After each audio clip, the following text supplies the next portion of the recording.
Среща от шампионата по юношите старша възраст на зоната в Югозапада Пирин 2001 победи Миньор 1919 с 2-0 на стадиона в Покровник. Пред погледа на Ивайло Андонов неговите момчета рано изковаха успеха. Головете на Станислав Костов в 9-та, Александър Янчов в 17-та минута донесоха победата на Благоевградчани в един приятен за окото матч, в който и двата отбора се стремяха да играят в футбол.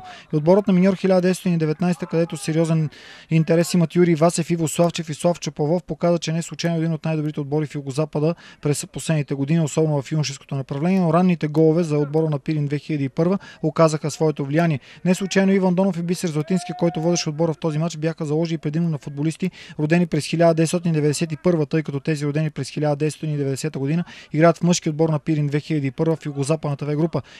Интересът към срещата не бе малък. Цялото ръководство на Локомотив Мездра начело с Георги Бачев, Добрин Денев, Георги Тодоров, треньорът на отбора, и Георги Георгиев Карчо изгледаха среща между юношеските формации, а след края на матча тук тренировка направи отборът на Локомотив Мездра, който на път за Санански ще остане 2 дни в Благоевград.